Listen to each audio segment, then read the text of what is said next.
Hey everyone, this is from Base Studios. Today I'm gonna go over some of the basic features to get you started with your projects. Projects are supported in both portrait and landscape modes.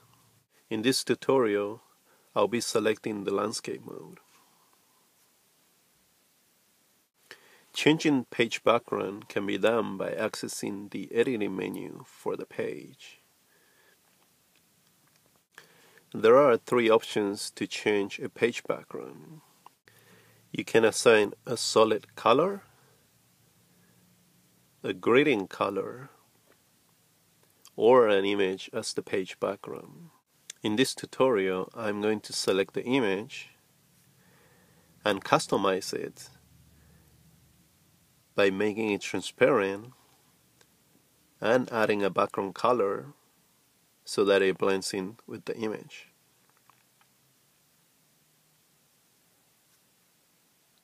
Media assets can be added from three different sources. Transfer the files from your computer via iTunes, your photo album inside the iPad, or your Dropbox account. Filtering tabs are provided to help you filter by type. Let's try to add some text to our project. This particular icon tells me that this file has not been downloaded from Dropbox yet, so let's go ahead and download it. I could use the error to go into a preview mode so that I could see what the text document is about. If it's the one that I want, I select it and it gets added to the project.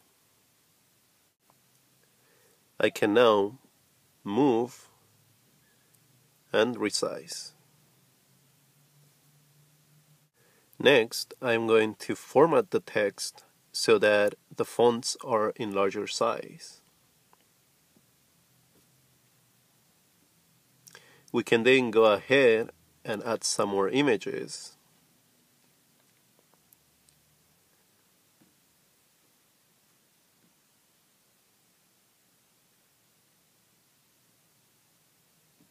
And maybe add some videos.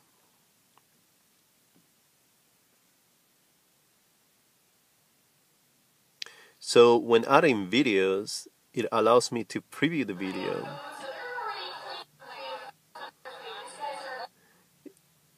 If this is the video that I want, I select use and it will be optimized and added to my project.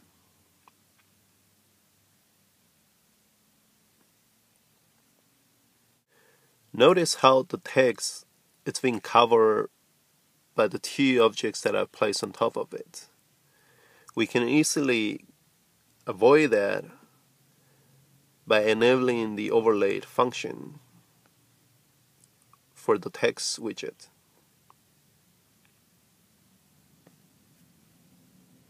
Next, I'm going to customize both my image and video that I've added. I'm going to start by adding border to it and maybe add a shadow effect. I'm gonna do the same thing for the video. I can also rotate any object using two fingers.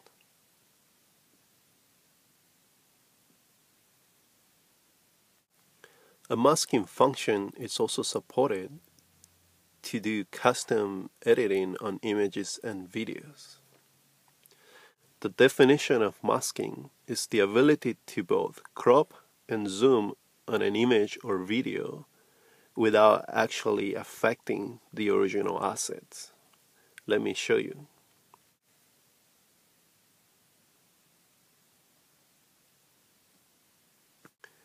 By moving the slider, I can zoom in on the area that I want the view frame to contain. I could also move the image around it or change the frame size. Let's preview the project now.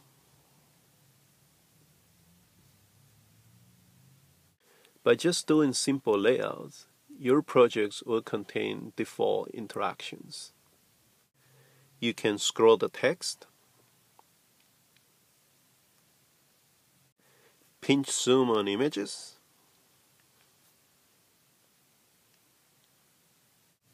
and videos. Notice how the video will start playing when it's being expanded. The user can also access the video control by tapping on it.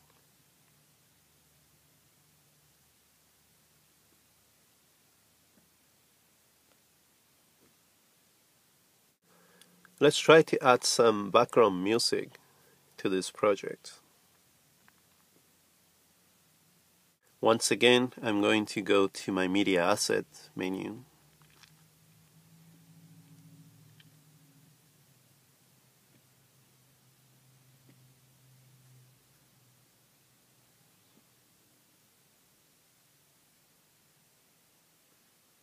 Let's go to Preview. Double tapping on the audio icon would enable it.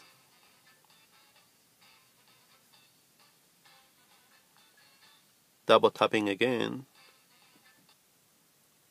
will stop it.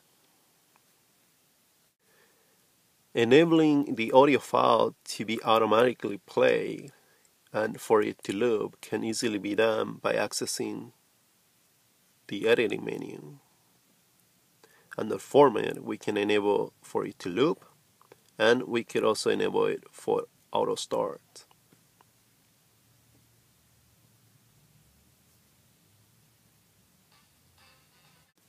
To change the Z level or layering order, like for instance, I want this image to be on top of this other one, I could either access it through this menu, reorder, press and hold and move it up, or a shortcut to access this menu would be to tap on any empty area. This will give me all of the objects that are being laid on top of your canvas. The same ordering principle applies to pages as well. If I want to reorder the page, I press hold and just move it to the position that I want it to be. Notice that how whenever you add a new page, it would automatically carry over the background style that was used from the previous page, the one above it. Once you're done, you can export and share your project.